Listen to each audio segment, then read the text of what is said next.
ఆటోలో అందరికి నమస్తేనా. ఈ వెహికల్ ఇప్పుడే వచ్చింది 2023 మోడల్. దసరా కోసం స్టాక్ లేకుండా ఇన్ని రోజులు 1 వీక్ నుంచి స్టాక్ లేదు. స్టాక్ వచ్చింది ఇప్పుడు. ప్రతి బండి ఉంది.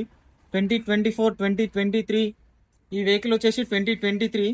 ఇది వచ్చేసి 2024 డీజిల్ బండి. ఇది 2019 మోడల్.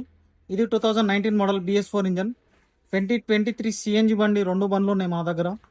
BS4 2019 మోడల్ మ్యాక్సిమా బండి ఉంది. BS6లో ట్రాలీ బండ్లు కూడా ఉన్నాయి. 2020 మోడల్ ఇది. ఇది వచ్చేసి 2024.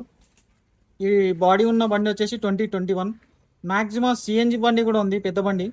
ఎవరైనా ఇంట్రెస్ట్ ఉంటే మన దగ్గరకు రండి అన్న. స్టాక్ ఉన్నాయి ప్రజెంట్గా మన దగ్గర. ఇప్పుడు ఈ వెహికల్స్ అన్నీ మొత్తం బజాజ్లోనే ఉన్నాయి. అప్పి వెహికల్స్ అవన్నీ ఏం లేవు. ఓన్లీ బజాజ్ స్టాక్ ఉన్నాయి మన దగ్గర. 2021 మోడల్ బండి కూడా మన దగ్గర ఇప్పుడు చిన్న రిపేర్ ఉంది, చేపిస్తున్నాం. డీజిల్ బండి BS6 ఇది. దీనికి మొత్తం అద్దం, లైట్లు ఇవన్నీ చేపించి ఇవ్వడం జరుగుతుంది. అలాగే మన దగ్గర టాటా ఏస్ బండి కూడా అమ్మడానికి ఉంది. ఎవరైనా ఇంట్రెస్ట్ ఉంటే మన షోరూమ్కి విజిట్ చేయండి, ఆఫీస్కి. మా నెంబర్ వచ్చేసి 9663499199. ప్రెజెంట్గా మన దగ్గర ఉన్న వెహికల్స్ అన్నీ ఇవి. మన దగ్గర ఇప్పుడు ఈ వెహికల్స్ మొత్తం అమ్మడానికి ఉన్నాయి. స్టాక్ వచ్చేసినా వచ్చేసేయండి మీరు.